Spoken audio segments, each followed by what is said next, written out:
5 of Unapologetically Woman. We're celebrating phenomenal women all across Kentucky who make no apologies for their perspectives or the impacts that they're making in the community. Today we're celebrating Dr. Dionne Wims. Dionne is a wife, a mom, a mentor, and clinical pharmacist with UK Specialty Pharmacy and Infusion Center. Unapologetically Woman, Dr. Dionne Wims, that's you. Congratulations. Thank you so much. So, tell me all about it. What do you do? Because this is a big job. So I'm a clinical pharmacist with the University of Kentucky Specialty Pharmacy and Infusion Center. So there we do patient management of patients that are on specialty medications. And a lot of times these are very expensive medications. So we handle the prior authorizations with insurances. We help navigate financial assistance because these medications can be expensive even with insurance coverage. And then we also do the patient management of these medications. So we make sure that you can understand your medication with counseling and education, and that you are compliant with your medication, with making sure that we send your refills to you monthly. And so we provide just overall comprehensive care for these medications for like rare disease states. And so when I said specialty, I should have known that that would have dollar signs attached to it.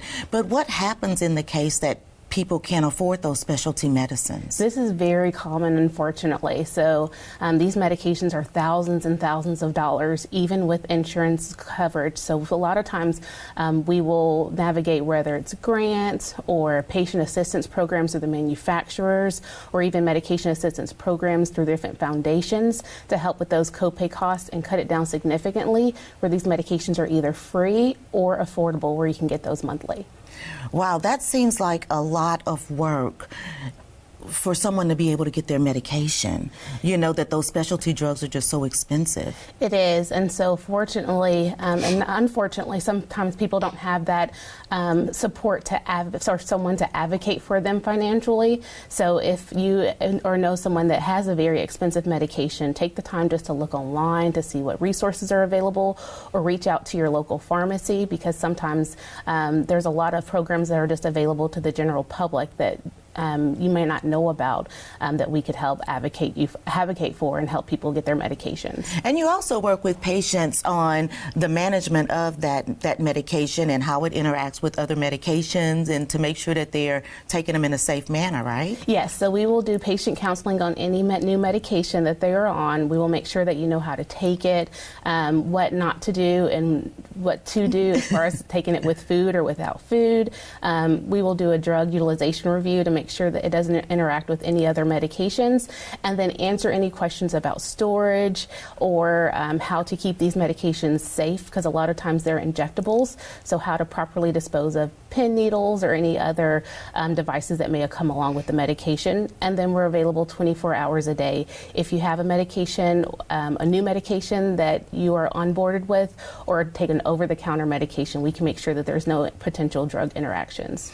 So you have gone to a lot of schooling to be able to do this. What piqued your interest? Was it a personal experience or something that made you so passionate about helping patients with their medication? Well, I've always loved math and science, and coming into pharmacy was actually a funny story. My parents went to a college fair while I was away at a volleyball tournament, and I knew I always wanted to be a doctor, but didn't know what that journey would look like. And they came back and they said, well, we saw a couple of colleges that had pharmacy programs. Have you ever thought about that? So we start looking into different pharmacy programs and what the curriculum would look like. And then I thought about what my career might look like in pharmacy and afterwards. And it was a career path that not only helped my strengths with math and science, but I was able to help others in that career as well. And so that kind of led me into pharmacy, and then I also wanted to go to an HBCU. So I was able. And so where did you go? I went to the Hampton University. Yes, you did. Standard of Excellence. And I was able to find a HBCU that had a pharmacy program as well. And so is that rare with HBCUs having pharmacy programs? So there are limited numbers of HBCUs with pharmacy programs, but there are a few that are available, and they're really great programs. And so why did you want to go to an HBCU? Being from Lexington, I did not have a very diverse experience growing up in school, even with students or with teachers, and I wanted that for myself to see how I could thrive in that type of environment, and it was extremely life-changing of having like-minded students around you that looked just like you, that had the same career ambitions, and then having teachers of color who encouraged and supported you, and having that type of support was really helpful in graduating and matriculating through my college career. Well, and I would say that it's important in almost every aspect, you know, especially being a pharmacist, you know, making people feel comfortable with those interactions that you have. I think that is very important, especially to have a mentor in pharmacy, because wouldn't have been able to see that if I had maybe gone to a different university, of having that support or network of pharmacists that look like me, that were able to be mentors and help me with my career. Okay, so you've got a career and you've got kids. I have a lot of kids. Tell me about the kids. So I have 3 kids. I have twins that are 7 and oh, wow. a 9-year-old So that's boy. like having 10, right? Oh, yeah. So we are definitely busy, but my twins are my little miracles, and so I'm so grateful for the fun that is day to day. It's challenging at times, but they keep me busy, and I'm definitely blessed to be a mom and have 3 little ones that call me mom. And I think that that's beautiful. Do you think that they have any idea about the work that you do and how important it is? No, not at all. But I do try to make sure that I expose them to the work that I do in pharmacy, so they know that mommy's a pharmacy doctor and I help people. And then I tell them that, you know, you can do anything that you want to do and put your mind to. And so I want to make sure that I provide that support for them to know that if it's in academia, but education's important, and when they choose their career path, there's nothing that can get in their way or they'd have to be afraid to try to accomplish. And so when you're not helping people and you're not being a mom and a wife, you are very busy outside. You're a cyclist. Did I read that? Yes. So I love cycling and running. So I have a Peloton at home that I love to cycle on. Are you like on that commercial, just getting it? I am sweating and getting it. I enjoy my Peloton and cycling, and then outside I love to run. So I've started running as a way to get healthy. And then once I became a little more confident in my running ability, I started to do a couple of 5Ks and 10Ks, and I also completed my first half marathon. And so, how long did it take? I did about a 12-minute mile, so it took a few hours, but I got to complete it in Disney World. So the scenery was actually encouraging, and I was proud of myself for that accomplishment, because it wasn't something that was on my bucket list of to do. Well, when I saw that, I was like, oh, I got tired reading it. I'm like, oh my gosh, you know, I would never be able to do that. You know, at least without somebody having to drag me away. It was challenging because I was not a runner to begin with, and I had never run a mile before.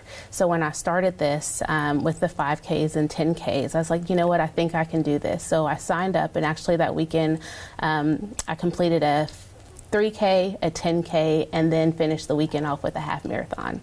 And so does your husband go, does he cheer you on at different, I guess, marker points is maybe what they call it? Yes.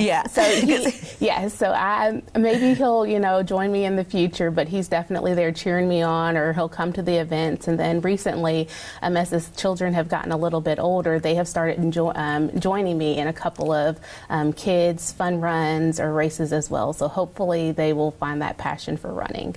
Wow. What's next for you?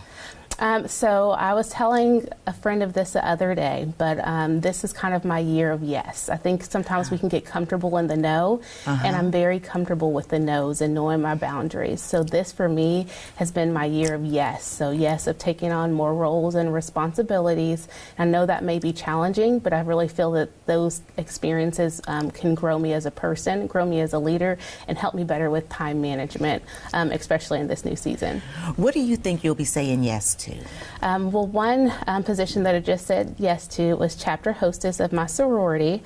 So that was a yes for me. Another And one. you're a member of Alpha Kappa Alpha Sorority Incorporated. Yes, I am a member of Alpha Kappa Alpha Sorority Incorporated. And then another yes of mine has been to make sure that I'm reading monthly. So just finding a book to read every month. So I found a couple of podcasts and audiobooks that I have started reading and making sure I'm reading one book a week that's not related to education or pharmacy, but something that I can enjoy. Something to give you a break. Or a self-help book that could help me. Wow. So you're going to be saying yes to a lot of things, but you have a lot of things on your plate. One of the things that is intriguing about the work that you do are the immunization clinics. Mm-hmm. So previously, when I was in retail pharmacy, we would do yearly immunization clinics, and over at the plant, there was probably over 8,000 team members. So setting up these clinics was strategic and tedious. So we would just make sure that we would go in over a couple of days and provide flu immunizations for our patients. And usually we would do about anywhere from 2,000 to 3,000 of those each flu season. So that's a lot. It's a big task, but I had a great team that would help me with those to make sure that our patients are safe, they're protected against the flu, and that they're also educated on the why that they were receiving these immunizations. Do you find that that folks will just go and have immunizations done and not really know what they're for? That and a lot of vaccine hesitancy, especially after COVID. So I think it's very important to understand why we should stay up to date on our immunization schedule and what we're getting, why we're getting it, and what it's protecting us against. And I think if people understand the why, they're more on board to completing their immunization series, or they're not getting unnecessary immunizations that they might necessarily not need. Well, because sometimes people think, oh, I was perfectly fine until I got that shot. Mm-hmm.